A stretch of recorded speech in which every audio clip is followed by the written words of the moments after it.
السلام علیکم دوستو، میرا نام ہے اسامہ رشید اور آپ لوگ دیکھ رہے ہیں یوٹیوب چینل انفوٹیک ہب۔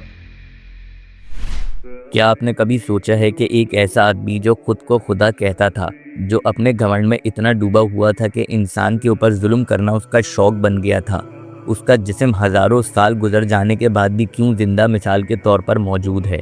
یہ کون تھا اور کیوں اللہ نے اس کی لاش کو بچا کر رکھا؟ آج کی ویڈیو میں ہم آپ کو وہ کہانی سنانے جا رہے ہیں جو صرف ایک کہانی نہیں بلکہ ایک عظیم عبرت ہے، ایک ایسی عبرت جو انسانی تاریخ کے سب سے بڑے ظالم کو ہمیشہ کے لیے بے نقاب کرتی ہے۔ فرعون مصر کا ایک حکمران تھا جو اپنی دولت، اپنی فوج اور اپنی عمارتوں کے لیے مشہور تھا۔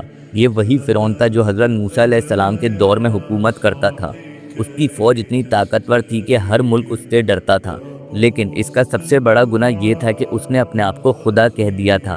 قرآن میں اس کا ذکر ہے کہ فرعون نے کہا، سو اس نے لوگوں کو اکٹھا کیا، پھر بلند آواز سے بولا، سو کہنے لگا کہ تمہارا سب سے بڑا مالک میں ہوں۔ وہ لوگوں کو ظلم کر کے دباتا تھا۔ بنی اسرائیل یعنی حضرت موسیٰ علیہ السلام کی قوم اس کے ظلم کا سب سے بڑا نشانہ تھی۔ ان لوگوں کو غلامی پر مجبور کرتا، ان کے بچوں کو قتل کرتا اور ان کی عورتوں کو زندہ چھوڑ دیتا۔ یہ ایک ایسا ظالم شخص تھا جس کی ظلم کی مثال دنیا میں کم ہی ملتی ہے۔ اللہ نے اپنے پیغمبر حضرت موسیٰ علیہ السلام کو اس کی طرف بھیجا تاکہ وہ بنی اسرائیل کو ظلم سے بچا سکیں۔ موسیٰ علیہ السلام نے فرعون کو اللہ کی عبادت کی دعوت دی، لیکن فرعون نے کہا، موسیٰ تمہارا رب کون ہے؟ کیا میں اس سے چھوٹا خدا ہوں؟ پھر موسیٰ علیہ السلام نے اس کو معجزات دکھائے، عصا کا سانپ بن جانا، دریا کا خون بن جانا، جنگلی طوفان اور قدرتی عذابات۔ لیکن فرعون کا تکبر کم نہ ہوا۔ ہر معجزے کے بعد وہ کہتا، یہ تو جادوگری ہے، میں نہیں مانتا۔ آخر وہ وقت آیا جب اللہ کے عذاب کا فیصلہ ہو گیا۔ حضرت موسیٰ علیہ السلام اپنی قوم کے ساتھ مصر سے نکل گئے۔ فرعون نے اپنی فوج کے ساتھ حضرت موسیٰ علیہ السلام اور ان کی قوم کا پیچھا کیا۔ جب موسیٰ علیہ السلام اور بنی اسرائیل سمندر کے کنارے پہنچے تو اللہ کے حکم سے موسیٰ علیہ السلام نے اپنا عصا پانی پر مارا تو سمندر دو حصوں میں تقسیم ہو گیا، اور پھر حضرت موسیٰ علیہ السلام اور آپ کی قوم اس راستے سے گزرنے لگے۔ فرعون نے جب سمندر میں راستہ بنا دیکھا تو وہ اپنی فوج کے ساتھ وہاں سے گزرنے لگا، لیکن جب موسیٰ علیہ السلام سمندر کے کنارے پہنچے تو اللہ کے حکم سے واپسی سمندر مل گیا، جس کی وجہ سے فرعون اور اس کی پوری قوم سمندر میں ڈوبنے لگی۔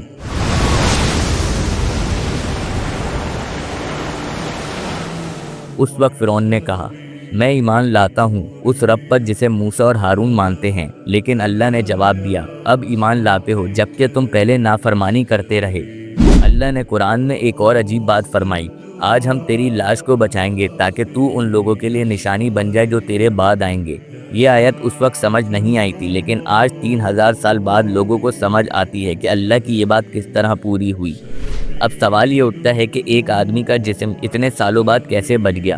1800 میں مصر میں ایک کھدائی کے دوران ایک ممی ملی جو فرعون کے نام سے مشہور ہوئی۔ یہ ممی اب قائرو میوزیم میں موجود ہے۔ سائنٹسٹ حیران تھے کہ بنا کسی ماڈرن ٹیکنالوجی کے ایک جسم اتنا لمبا کیسے بچا رہا۔ یہاں ایک مشہور سائنٹسٹ ڈاکٹر مورس بکیل کا نام آتا ہے۔ یہ ایک فرینچ ڈاکٹر تھا جو پہلے اسلام کو نہیں مانتا تھا، لیکن جب اس نے فرعون کی ممی کا تجزیہ کیا تو پتہ چلا کہ اس کے اندر نمک کی مقدار بہت زیادہ ہے، جس سے یہ ثابت ہوا کہ یہ فرعون وہی تھا جو سمندر میں ڈوب کر مرا تھا۔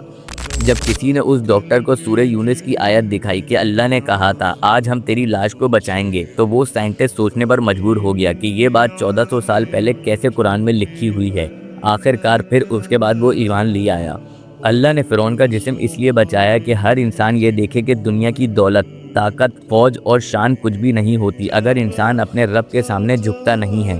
آج بھی فرعون کا جسم قائرو میوزیم میں رکھا ہوا ہے۔ لوگ اسے دیکھتے ہیں، تصویریں کھینچتے ہیں، لیکن کتنے لوگ ہیں جو اس سے سبق سیکھتے ہیں؟